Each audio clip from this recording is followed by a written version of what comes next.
रोहित रेड्डी रोहित नायकत्व रोहित नायकत्व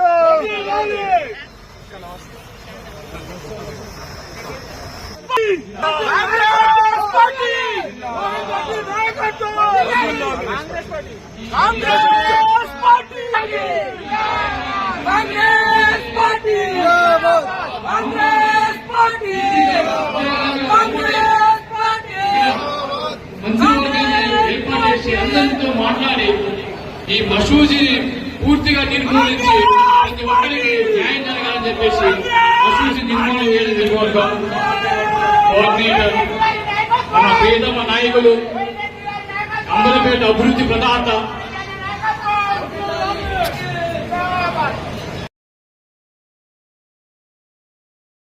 వారికి న్యాయం జరగాలని చెప్పేసి అంబలపేటలో ఈ నగరంలో ఒక అత్యున్నతమైన కష్టపడుతూ సీఎం గారికి అత్యంత సన్నిహితంగా ఉండి అంబలపేటకి వేల కోట్ల రూపాయలను తీసుకురావడం కోసం పనిచేస్తున్న సీఎంకి అత్యంత సన్నిహితంగా ఉండి ఇక్కడున్న అంబలపేటలో ఉన్న అనేక కల్పించినప్పుడే దేశానికి మన దేశంలో ఉన్న ప్రతి ఒక్కరికి అన్నం అందింది వారు ఉత్పత్తి చేస్తారని చెప్పి scientific revolution ISRO Indian national committee శాస్త్ర సాంకేతిక విద్యలో మనం కూడా ముందుండాలని చెప్పేసి ఆ రోజుల్లోనే కాంగ్రెస్ పార్టీ ఇస్రోలో అనేక సైంటిఫిక్ రీసెర్చ్ చేసింది.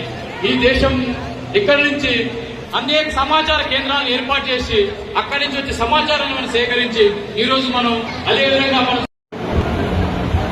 దేశానికి యువకుల ప్రభుత్వ రంగ సంస్థల కల్పన ఉద్యోగ కల్పన ఏర్పాటు చేస్తుంది కాంగ్రెస్ పార్టీ. ఒకసారి మనం కనుక ఇక్కడ చూస్తే 2010 ఉద్యోగులకు ప్రభుత్వ రంగ సంస్థలను ఏర్పాటు చేసి వారందరికీ ఉద్యోగ అవకాశాలు కల్పించి చాలా మందికి ఉద్యోగాలు ఇప్పించి ఆ ప్రభుత్వ రంగ సంస్థల్లో వాళ్ళ కుటుంబాలకు న్యాయం చేసే విధంగా ఉద్యోగ కల్పన ఏర్పాటు చేసింది. కానీ బీజేపీ గవర్నమెంట్ వచ్చిందో బీజేపీ పాలనలో నిరుద్యోగ రేటు అనేది 8.3గా పెరిగింది. ప్రపంచంలోనే అత్యధికంగా నిరుద్యోగ రేటులో 4వ క్రమంలో ఉందండి మన భారతదేశం. అంటే ఈ రోజు బీజేపీ ఆలోచన దృక్పథం ఏ విధంగా ఉందో ఒకసారి మన ఆలోచన వచ్చినప్పుడు కూడా మేము లక్షలాది ఉద్యోగాలు ఏర్పాటు చేస్తాం, లక్షలాదిగా ప్రభుత్వ రంగ సంస్థలు ఏర్పాటు చేసి వాటిలో ఉద్యోగాలు ఇప్పిస్తామని చెప్పేసి ఆ రోజు బీజేపీ పేర్కొని అధికారం వచ్చిన తర్వాత ప్రభుత్వ రంగ సంస్థలన్నింటినీ కూడా క్లోజ్ చేసి మూసివేసి అక్కడ పనిచేస్తున్న ఉద్యోగులందరినీ వాళ్ళ ఉపాధి అవకాశాలని తీసివేసి నిరుద్యోగులుగా మార్చింది బీజేపీ ప్రభుత్వం. అందుకనే 8.3 చాలా తక్కువగా ఉన్నది. అచ్చేది అంటే ఇదేనేమో ఒకసారి మనం ఆలోచన చేయాలి. కాంగ్రెస్ పార్టీ ఉన్నప్పుడు వంటల గ్యాస్ 2014లో మనం ఒకసారి చూస్తే 155 రూపాయలకి పెంచేసింది. పేదవాళ్ళు ఎవరు వంట గ్యాస్ ఉపయోగించుకోవద్దని చెప్పేసి ఒక ఆలోచన దృక్పథండి వాళ్ళకి దొరకకుండా ఉండాలని చెప్పేసి ఒక భయప్రాంతంగా ఇటువంటి కార్యక్రమం చేస్తుంది. పెట్రోల్ రేటు 71 రూపాయలు ఉంది. మన కాంగ్రెస్ పార్టీ హయాంలో అందుబాటులో ఉండాలని చెప్పేసి కేంద్ర ప్రభుత్వం భరించి 110 రూపాయలకు పెంచి ఈ రోజు పేదవాళ్ళు ఎవరు కూడా మన వాహనం బయటికి తీయాలంటే భయపడతారు, ఎక్కడికైనా వెళ్లాలన్నా కానీ భయపడతారు. కానీ కాంగ్రెస్ పార్టీ పేదల పక్షాన నిలబడి పెట్రోల్ రేటును తగ్గించింది. ఆ రోజునే మళ్ళీ కాంగ్రెస్ పార్టీ కనుక ఇప్పుడు అధికారం వస్తుంది, మళ్ళీ పెట్రోల్ రేటు మనం 73 రూపాయలుగా తీసుకొస్తారు. డీజిల్ రేట్లు అప్పుడు 55 రూపాయలు ఉంటే బీజేపీ వచ్చిన తర్వాత 98 రూపాయలు చేసింది. వంట నూనె 83 రూపాయలు, ఇప్పుడు 165 రూపాయలు. మహిళలు ఈరోజు గ్రామీణ ప్రాంతాల్లో అన్నం వండుకోవాలన్నా ఏదన్నా కూరలు చేసుకోవాలన్నా కానీ చాలా భయపడతారు. వంట నూనె 165 రూపాయలంటే 1 లీటర్ వంట నూనె 2 రోజులు మాత్రమే వస్తుంది. మళ్ళీ 3వ రోజు మళ్ళీ 165 రూపాయలు పే చేయాల్సి వస్తుంది. అన్ని ఇబ్బందులు చేస్తుంది ఈ బీజేపీ ప్రభుత్వం. కందిపప్పు 50 రూపాయలు ఉంది. మనం ఉన్నప్పుడు కాంగ్రెస్ పార్టీ అధికారం ఉన్నప్పుడు కందిపప్పు 50 రూపాయలు ఉంటే బీజేపీ 160 రూపాయలు. ఉప్పు 10 రూపాయలకు అందిస్తే వాళ్ళు వచ్చిన తర్వాత 25 రూపాయలు చేశారు.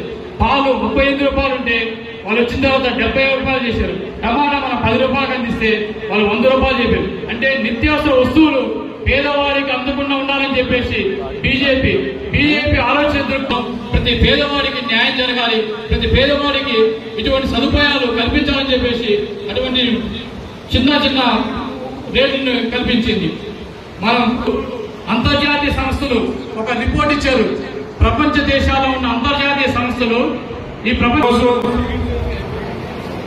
అంబర్పేట్ నియోజకవర్గం భూస్థాయి మీటింగ్ కి వార్ రూమ్ నుంచి మనకింత చక్కగా మన బాధ్యతను ఎట్లా ఉండాలని మనకందరికి కూడా ట్రైనింగ్ ఇచ్చిన ప్రతాప్ రెడ్డి గారికి మనస్ఫూర్తిగా ధన్యవాదాలు తెలియజేస్తూ పెద్దలు భూషణమన్న అట్లనే అశోక్ రెడ్డి గారికి కూడా శాలువతోటి సత్కరించాల్సిందిగా విజ్ఞప్తి చేస్తున్నారు. అఫ్సర్ భాయ్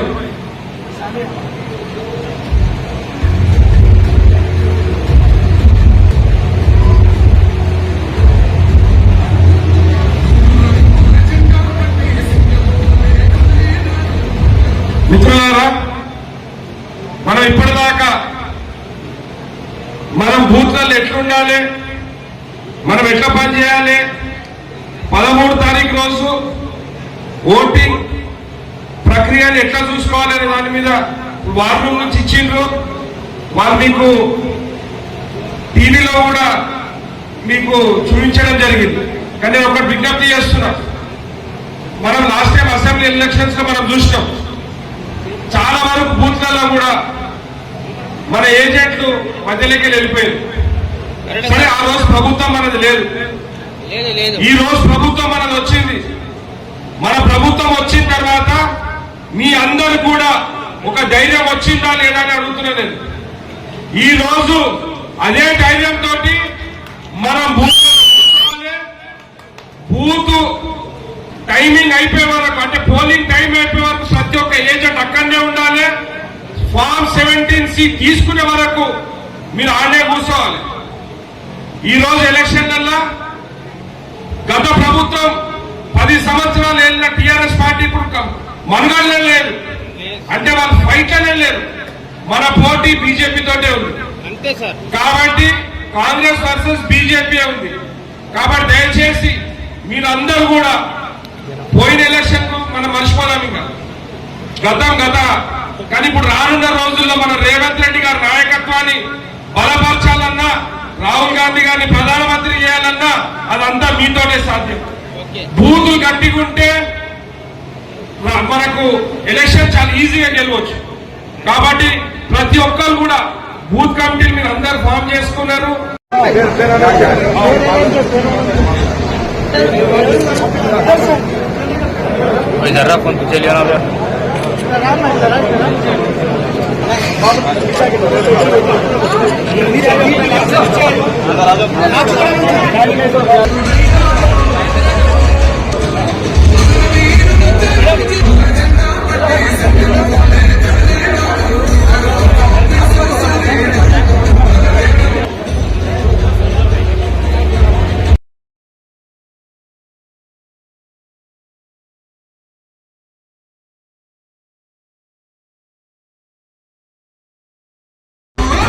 కాంగ్రెస్ జెండా